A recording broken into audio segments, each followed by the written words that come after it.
Pero bago tayo magpatuloy ay pakilike ang ating video. Ganun din ang subscribe button, pati na rin ang bell icon para lagi tayong updated sa mga parating ko pang mga uploads.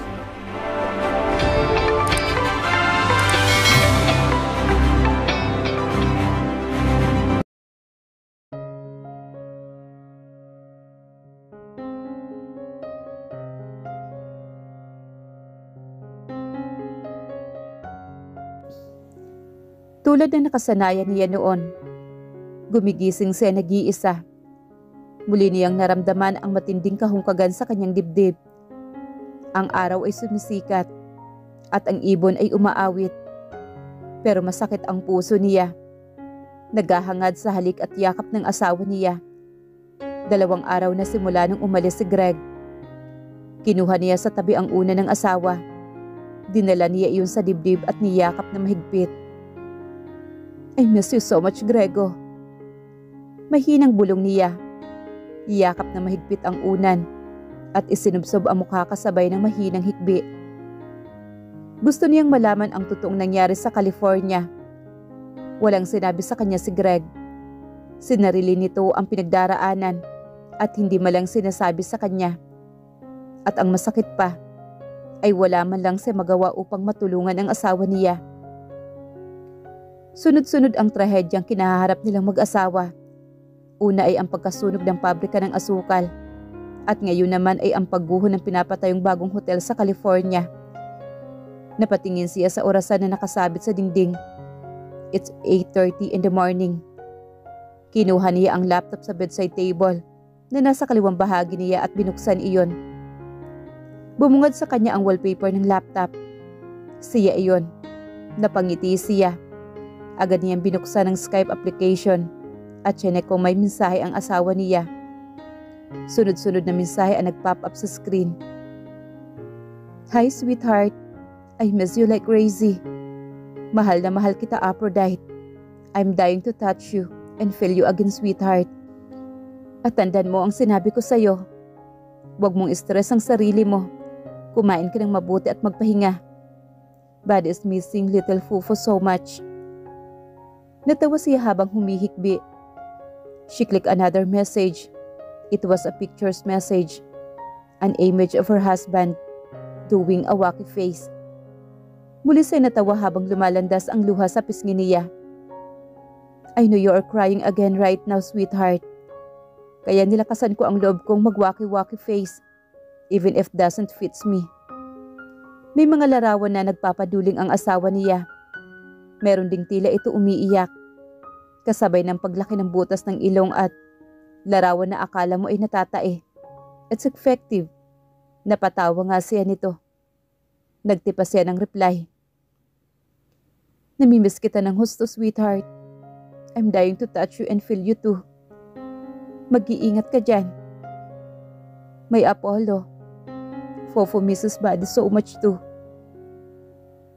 Sweetheart, palaban ka hindi ba? Alam kong kaya mo yan. Mahal na mahal kita, Grego. Aphrodite ang tawag sa kanya ng asawa niya. At siya naman ay tinatawag niya itong Apollo. Muli siyang napangiti. Muli niyang isinara ang laptop at bumuntong hininga. Kahit papaano ay gumagaan ang loob niya. 2 araw pa ang matulong lumipas. But it feels like a week. Marahan siyang bumaba ng kama at tinungo ang balcony. Binuksan ang sliding glass door at lumabas roon. Marahas siyang napabuntong hininga. Nagbabaka sakali na maibsan ang bigat ng dibdib niya. Inilibot niya ang paningin sa paligid. Naroon pa rin ang mga guards. Ilang sandali lang ay nakita niya si Manang na may bitbit na tray na puno ng sandwich. Kasunod nito si Patricia na may bitbit na mga baso. Inilapag ng mga ito ang mga dala sa ibabaw ng isang round table sa hardin. Muling bumalik sa loob si Patricia at paglabas nito ay bitbit na nito ang termo maging ang asukal at kape. Tinawag ni Manang ang mga guards at pinapasok. Napangiti siya. Napatingin sa gawin niya si Patricia at kumaway. Ate, bumaba na kayo at mag-almusal. Ani ni Patricia sa malakas na boses. Tumango lang siya at ngumiti rito. Muli siyang bumalik sa loob at inayos ang kama. Muli siyang napatingin sa una ng asawa niya. Kinuha niya iyon at dinala sa dibdib at sinasabnyo iyon. Sobrang namiss na kita, Grego. Bulong niya. Para na siyang sira. Gustong linisin ni Patricia ang silid ngunit ayaw niya dahil nag-aalala siyang mawala ang amoy ng asawa niya sa loob ng silid. Maging ang maruming damit na hinubad ng asawa niya ay ayaw niyang palabhan. Pagkatapos ayusin ang higaan at linisin ang sarili, ay agad siyang bumaba. Nasa sala siya nang marinig ang ugong ng motorsiklo ni Abby. Patricia, pabukas ng gate. Tawag niya kay Patricia. Agad itong tumalima at tinakbo ang gate. Ate, sa susunod, huwag ka basta-basta magpabukas ng gate. Tanungin mo muna kung sino at kilalanin ang hitsura. Mamaya niyan magnanakaw o. Ano ba ang problema? May bantay naman dyan sa labas, Abby. At napapansin ko lang ha. Bakit parang may itinatago kayo sa akin? May alam ka ba na hindi ko alam? Ha, Abby? May nasabi ba sa'yo ang Kuya Greg mo? Sunod-sunod niyang tanong dito. Malakas lang itong tumawa sa bayakap sa kanya. Gutom na ako, ate. Mag-agahan na tayo. Sa halip ay tugon nito. Abby, aniya sa nagbabantang tinig. Ate, gutom na talaga ako at inaantok. Mas lalo itong yumakap sa kanya mula sa kanyang likuran. Sabay hilig ng ulo sa kanyang likod. Nagpatrolya ako buong gabi, kaya sige na kumain na tayo. Wala siya nagawa kundi ang bumuntong hininga. Alam niyang pagod ito, at kung sakali man na may alam ito, sigurado siyang hindi ito magsasabi sa kanya. Hindi niya na ito tinatanong pa. Sa halip ay hinila niya ito patungo sa dining area at pinaupo roon. May nakahanda ng pagkain sa mesa kaya pag upo ni Abby, ay agad ding siyang umupo sa tapat nito. Akma siyang susubo nang maalala ang asawa niya. Ano na kayang oras ngayon sa States? Kumain na kaya ang asawa niya? Nakakatulog kaya ito na mahimbing? Ang daming tanong sa isipan niya. Kumain siya ngunit wala siyang panlasa. Niwala sa pagkain ng kanyang isip. Okupado iyon ng asawa niya. Pinilit niya na rin ang sarili na kumain kahit na parang ayaw iyong tanggapin ang sikmura niya. And worst, pakiramdam niya ay pagod na pagod siya. Gusto niya na lang ulit mahiga at matulog. Napatingin siya sa orasan na nakasabit sa dingding. 9:09 pa lang ng umaga. Naiinis siya dahil maging ang galaw ng orasan ay tila kay tagal. Pagkatapos kumain agad siyang tumayo at dinala ang pinagkainan sa lababo. Ate, maglilinis po ako ngayon sa silid nyo. Tanong naman sa kanya ni Patricia. Hindi, Patricia, ako na lang. Matutulog ulit ako. Napaawang ang labi ni Patricia na napatingin sa kanya. Sabay tingin sa rilong nakasabit sa dingding. Ate, pahiram ako ng laptop. Ani naman ni Abby na pumasok sa loob ng kusina. Bitbit ang pinagkainan nito. Nasa loob ng kwarto ko. Hugasan mo muna ang pinagkainan natin. Bago ka aakit ha. Ani naman niya. Nako, ako na po Ate Violet. Paakyatin niyo na lang po si Abby. Wala na rin po akong gagawin. Ani naman ni Patricia. Sabay agaw ng mga hugasin na pinggan. Nag-apiran ang dalawa sa harap niya. Bahala kayo. Aniya rito. Nararamdaman niya ang pagkahilo at ayaw na niya makipagtalo. Kaya hinayaan na lang niya ang mga ito. Lumabas siya ng kusina at binagtas ang daan paakyat sa kanilang silid mag-asawa. At ano nangyayari sa'yo? May sakit ka ba? Tanong ni Abby sa kanya. Wala, Abby. Okay lang ako. Ani naman niya. Namimiss mo na si kuya, no? Napatingin naman siya kay Abby na parang naiiyak. Kumikibot maging ang kanyang labi. Mauna ka na kaya sa silid, Abby? Ani niya na sinabay ng inis ang tinig. Niyakap naman siya ni Abby. Ate, uuwi agad si kuya, sigurado yan. Baka nga sa makalawa o sa susunod na linggo, biglang susulpot yun. Yakap siya nito sabay tapik sa kanyang likuran. Kumalas naman siya sa pagyakap nito at ngumiti. Hawak sa baywang ang isa't isa ay sabay nilang binagtas ang daan paakyat sa silid. Agad binuksan ni Abby ang laptop niya. Siya naman ay muling binuksan ang aircon. Humiga sa kama at nagtalukbong ng kumot. Pakiramdam niya ay pagod na pagod siya. Namimigat maging ang talukap ng kanyang mga mata. Samantalang magka-quarter to 10 pa lang ng umaga. Well, maybe this is the effect of too much thinking about Greg at epekto ng sobrang pag-iyak niya. She is emotionally drained dahil sa sobrang pangungulila niya sa asawa. Wala pang ilang minuto ay naramdaman niya ang pagyugyug ni Abby sa kanyang binti. Ate, ate. Pag-uulit ng tawag nito sa kanya. Ano ba Abby? Inaantok ako. Hayaan mo naman ako matulog. Inis na sabi niya rito. Ate, tumatawag si kuya. Ani pa nito. Ano ba Abby? Singhal niya. Talagang gusto niyang ipikit ang kanyang mga mata. Pakiramdam niya ay ang bigat-bigat ng kanyang mga talukap. Tumatawag na si kuya ate. Ani uli ni Abby. Sweetheart? Natigil naman siya. Sweetheart? Mariin sa napakagat sa kanyang ibabang labi at muling tinalokbong ang kumot sa kanyang buong katawan at mahinang humihikbi. Si Greg iyon. Boses iyon ni Greg. Miss na niya ang boses ng asawa niya. Ate, muling tawag ni Abby sa kanya. Lapag mo na lang dyan. Punta muna ako sa banyo. Ani niya. Marahan siyang bumaba ng kama at tinungo ang banyo nang hindi lumilingon sa kinaroroonan ng laptop. Dahil alam niyang nakaharap iyon sa kanya. Magme-makeup daw muna si ate kuya. Umabot iyon sa kanyang pandinig. Buwisit ka talaga Abby. Malakas niyang sigaw sa pinsan niya. Tumawa lang naman si Abby. Ate gandahan mo daw sabi ni kuya. Ani pa uli nito sabay hagikik. Isa pa Abby, makakatikim ka na talaga sa akin. Inis niyang banta sa pinsan.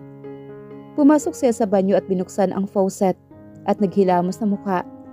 Ayaw niya makita ng asawa niya ang pamamaga ng kanyang mga mata. Ayaw niya mag-alala ito at dagdagan ang mabigat nitong pasanin. Lalo pa at alam niya sa sarili na wala siya magagawa upang tulungan ito. Huminga siya na malalim bago muling lumabas. Inilapag ni Abby ang laptop sa bedside table at kumaway ito sa kanya. Saka tumayo at lumabas ng silid. Sumampa naman siya sa kama at lumunok sa kakinuha ang laptop at pinaharap iyon sa kanya. Hi sweetheart, ani naman ni Greg sa kanya. Hi, aniya sa bayuko ng ulo. Muli niyang inangat ang mukha sa kangumiti. Kumusta ka? I miss you Violet. Putol nito sa sasabihin niya. Tumatawa si Greg ngunit hindi iyon umabot sa mga mata nito. I miss you too, Greg. Ani naman niya rito. Umiiyak ka ba? Your eyes look swollen. Nag-aalala na tanong nito habang matamang nakatingin sa kanya. Hindi. Pagsisinungaling niya sabay iling rito. You're lying. Huminga ito ng malalim. Bahagya namang kinagat ni Greg ang mga labi nito. Sabay suklay ng buhok nito ng mga daliri. Saka muling tumitig sa kanya. Sweetheart, kung tintiis na lang ha. Baka hindi kami abutin ni Randolph ng 2 linggo dito. We did everything para mapadali ang lahat. Daddy Bernard helped us. Nakipag-ugnayan na kami sa local government ng California. And tomorrow, we will go to the consulate para iproseso ang pagpapauwi ng mga labi ng nasawi sa nangyaring trahedya back to the Philippines. Napayuko siya kasabay ng pagpatak ng mga luha niya. I'm sorry, Greg. Kung wala akong magawa para tulungan ka. I'm sorry if... Sweetheart. Putol uli nito sa iba pa niyang sasabihin. Please stop. Kaya nga ayaw kong sabihin sa iyo ang totoong dahilan. Because I don't want to get you worried. Muli itong bumuntong hininga. Sabay, hilamos ng 2 palad sa mukha nito. Be healthy, sweetheart. Yun lang ang gusto kong gawin mo. Sobrang laking tulong na yun para sa akin. And how are you feeling? Kapag kuwan ay tanong nito sa kanya. Namimiss ka. I feel so weak without you beside me, Grego. Nakakadrain ng lakas. I even feel so sleepy early in the morning. Aniya sabay hikbi. Same here, sweetheart. Being away from you is a torture. Violet. Napabuntong hininga si Greg. Matulog ka na, sweetheart. 6:00 na ng gabi dito. Babantayan kita habang natutulog ka. Hindi ko papatayin ang laptop. Tumayo ito at tumalikod. Lumapit sa vanity mirror desk at may kung anong kinuha ito mula doon. He is only wearing boxer's brief. Kita niya ang malaking bagay nito sa gitnang hita nito. Ilang beses na nagpalasap sa kanya na matinding sarap. At ilang beses na nagdala sa kanya sa alapaap. Maging ang mga maliliit na umbok nito sa katawan ay hindi nakaligtas sa kanyang paningin.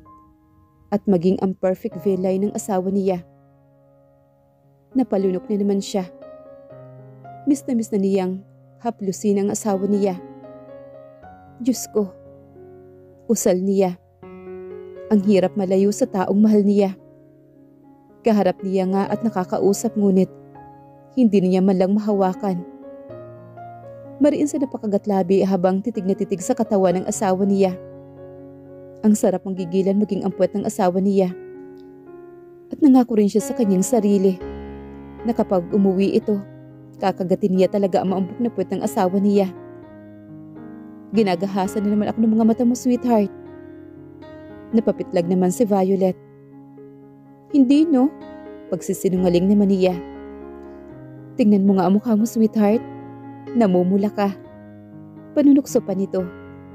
Huminga ito ng malalim. And my body miss you damn so much, sweetheart. You and little Fufu. Miss din kita, Grego. I love you so much, Violet. Ani pa uli nito. Kinuha niya ang laptop. Humiga siya at humarap sa laptop. Hinahaplos niya ang mukha ng asawa niya sa screen at bumulong. I love you too, Grego. Tila pinagsasasaksak ang dibdib niya nang makita ang babaeng mahal niya na namamaga ang mga mata. Ay nanghihina siya. Gusto niyang umuwi ngayon at yakapin ito. But he doesn't have any choice, kundi ang manatili sa lugar na ito at resolbahin ang kinakaharap na krisis ng kumpanya. Nakaharap sa kanya ang asawa niya at ginagawang una nito ang dalawang palad habang nakapikit ang mga mata. His wife is sleeping early in the morning. Ngumiti siya. Ang kanyang Violet ay napakarilag kahit sa kanyang pagtulog. Ang kanyang Aphrodite. Marahan siyang bumangon at bumaba ng kama. Ingat na ingat siya na hindi makagawa ng ingay. Dahil baka magising niya ang asawa niya. Bahagya pang nakaawang ang labi ng asawa niya at naririnig niya ang mumunting hilik nito. Kulang na lang ay mayakap niya ito ng pisikal. Napabuntong hininga siya at humugot ng damit mula sa closet at sinuot. Greg, dinner is ready. Ani naman ni Mama Claire niya. Ma, please, lower your voice. Aniya sa mahinang boses. Sabay lagay ng hintuturo sa bibig. Napakunot noon naman ang Mama Claire niya. Lumapit ito sa bed at tumingin sa screen ng laptop na nasa ibabaw ng bed. Napangiti ng malapad ang Mama Claire niya at sabay lingon sa kanya. Grego, anong oras na ngayon sa Pilipinas? 10:00 o 11 na ba ng umaga? Napangiti naman siya. It's 10:30 morning, ma'am. Aniya habang humingiti. What the hell? It is too early to sleep? Baka namimiss ka na niya at hindi siya makatulog sa gabi, Grego. Komento naman ang Mama Claire niya. Perhaps, ma'am. Ani naman niya. Ngumiti ng malapad ang kanyang Mama Claire habang palipat-lipat ang tingin sa kanya at sa screen ng laptop. You're in love, Grego. I am. Walang gatol na sagot naman niya. Lumapit sa kanya ang kanyang Mama Claire at tinapik siya nito sa balikat. And I'm glad, Grego. Kahit papaano, masasabi kong hindi nagkamali si Don Ramon sa desisyon niya. Huminga ito ng malalim at seryoso itong tumingin sa kanya. How about Randolph? Do you feel anything for him? Nanlaki naman ang kanyang mga mata. Hindi niya alam kung matutuwa siya sa tanong ng kanyang Mama Claire. Ano ba ang tingin nito sa kanya? Bisexual? What the hell, ma'am? Anong klaseng tanong yan? Inis niyang balik tanong dito. Ikaw kahit kailan ang dumi talaga ng isip mo. Sinampal siya nito sa mga braso. Tumagilid naman siya sa behimas ng braso niyang sinampal ng Mama Claire niya. What I mean, Grego, is bilang tao, bilang empleyado, is he good to you? Is he supporting to you? How did you feel the way he treats you? Hindi niya maintindihan kung bakit iyong tinatanong ng Mama Claire niya. Nakatingin ito sa kanya na tila naghihintay ng isasagot niya. Tinutulungan niya ako simula noong araw na kinuha ko ang VGC. Mayroon siyang law firm at sikat ito sa buong bansa. Pero hindi siya umaalis sa VGC. 5 taon na siya nagtatrabaho bilang pinuno ng legal team ng VGC. Mula noong ako ay pumalit. And he voluntarily helped me every time I need help. Even if I don't ask for it. Mahabang paliwanag niya na tanong sa kanya ng Mama Claire niya. Bakit mo natanong yun, Mama? I'm glad to hear that from you, Grego. Malapad itong umiti at tinapik siya nito sa mga braso. Halika na, handa na ang hapunan natin. Sa halip ay sagot ng Mama Claire niya. Greg, sweetheart? Ungol naman ni Violet. Bigla siya napalingon sa laptop at ngumiti dito. Violet is whispering his name in her sleep. Namimiss ka na niya, Grego. I think she is, Mom. Aniya naman. I'll go first. Sumunod ka na lang agad, ha? Lumabas ang Mama Claire niya. Muli siyang sumampa sa kama at tumiga at humarap sa laptop. His heart beat as fast as he stares at his wife's face. How he wished na sana katabi niya ito ngayon. Kayakap at mahagkan. I will do the best I can, sweetheart. Para makauwi agad ako. Wait for me. I miss you badly, sweetheart. I miss you. Aniya sabay haplos ng pisngi ng asawa niya sa screen. Isa sa pinakamahirap ay ang malayo kay Violet. Nasasaktan ang puso niya. Walang oras na hindi sumasagi sa isip niya ang asawa niya. Namimiss niya ang amoy nito, ang mga halik at yakap nito. Muli niyang hinaplos ang screen. I love you, sweetheart. Muli siya bumuntong hininga at bumaba ng kama. Sinulya pang muli ang mukha ng asawa niya bago lumabas ng silid. Nanunood sa kanyang ilong ang pamilyar na amoy ng ulam. Napamulat siya ng mga mata sabay libot ang paningin sa paligid at bumuntong hininga. Ate, kain na po kayo. Napatingin siya sa kanyang paanan. Nakita niya si Patricia na inaayos ang pagkain sa ibabaw ng maliit na mesa sa tapat ng black leather couch. Patricia, anong oras na? Bakit ka pinag-abala magdala ng pagkain dito? Ani niya sabay lingon sa orasan na nakasabit sa dingding. Pasado 12:00 na. Umunat siya at naghikap. Tanghali na po, ate. Nagpaluto po si Abby ng tinola. Utos daw po yun ni Sir Greg. Nabiti naman sa ere ang kanyang mga braso mula sa pag-unat maging ang labi ay napaawang. Sabay lingon sa kanyang tabi. Nasa bedside table ang laptop at nakatupi na iyon. Nakatulog siya habang kausap niya ang asawa niya. Bakit niya ginawa yun? Mabilis niyang kinuha uli ang laptop at muling binuksan. Binuksan niya ang Skype application at tiningnan kung nag-iwan pa ng mensahe ang asawa niya. Hindi siya nagkamali dahil may mensahe nga itong iniwan. Apollo. Hi, sweetheart. Since you are peacefully sleeping, pinatay ko na muna ang laptop. Eat your lunch and please, take good care of yourself. I love you so much, Violet. I love you more than anything in this world, sweetheart. Bumawi ka sa pagbabalik ko. I love you. And your little fufu miss you too. Matamis ang ngumiti at bahagya pang humalakhak. Sweetheart, pasensya na nakatulog ako. Dahil wala akong pinanggagalingan ng lakas ko. Sobrang pagod at matamlay ang pakiramdam ko. Kakainin ko ang tanghalian ko gaya ng sabi mo. Ingatan mo rin ang sarili mo, sweetheart. I love you too, Grego. I love you more than anything in this world, sweetheart. Hayaan natin ang isa't isa sa pagbabalik mo. Magdamag at magdamag na hindi ako magsasawa sa'yo. Napapangiti siya habang nagtitipa ng reply. Pagkatapos mag-send ng message niya, ay agad siyang bumaba ng kama. Patricia, salamat. Ani niya saka tinungo ang banyo upang maghilamos. Walang anuman ate, bababa na po ako. Ani naman ni Patricia. Pinalakas pa ang boses upang marinig niya iyon. Sige na Patricia, sagot naman niya.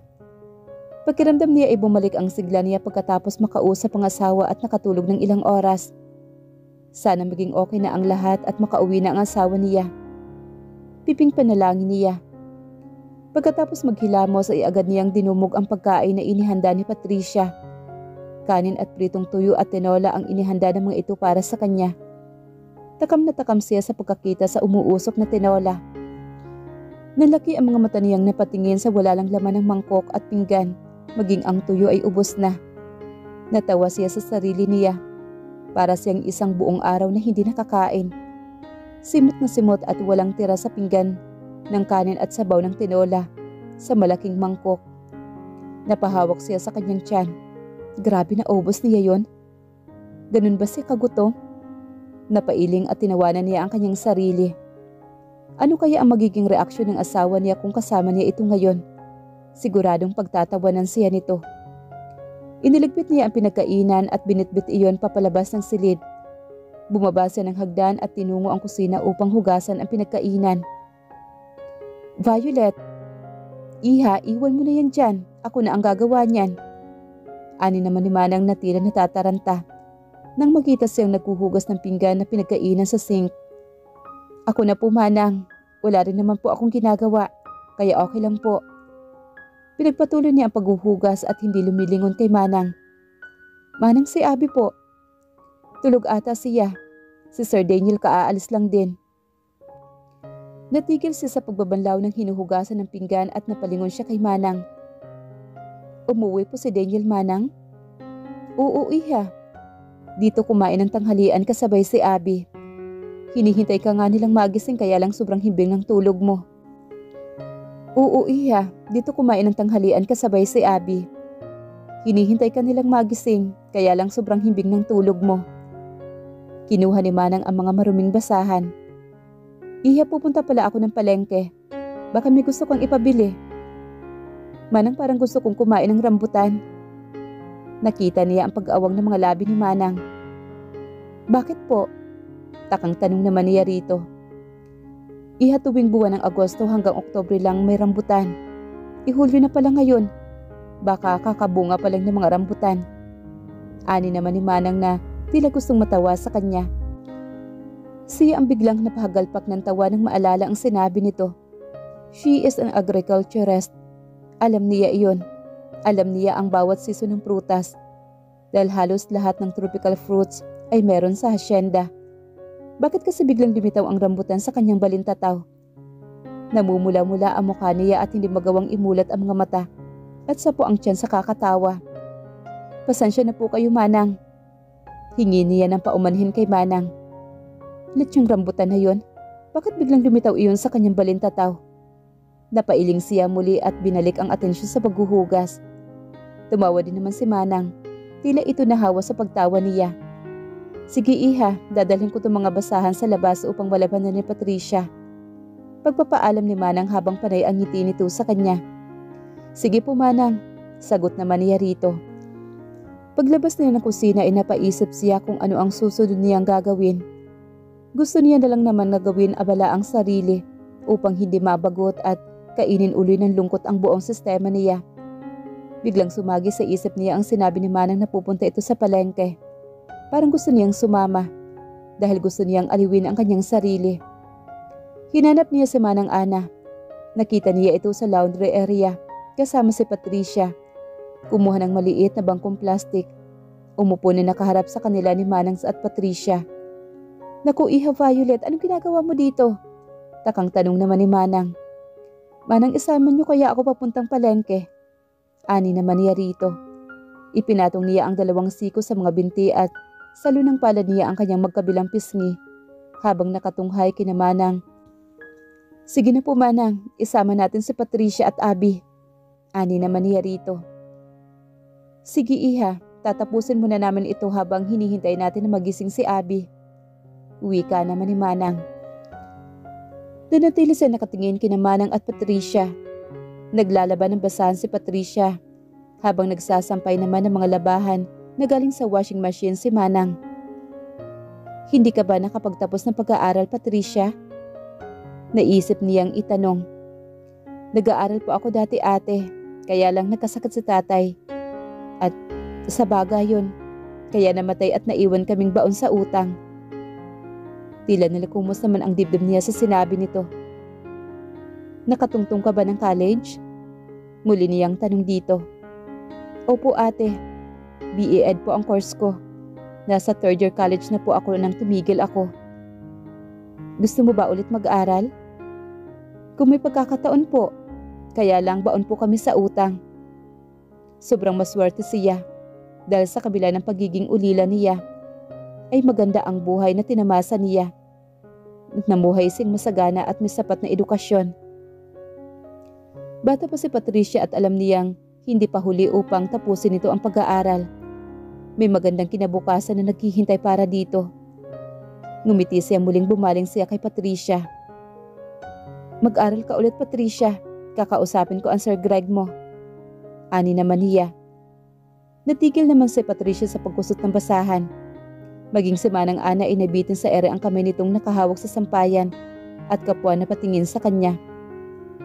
Ay naku ate, wag na po. Kailangan ko pong magtrabaho. May binabayaran pa po kasi kami. Umekes pa ang mga kamay nito. E di magtrabaho ka.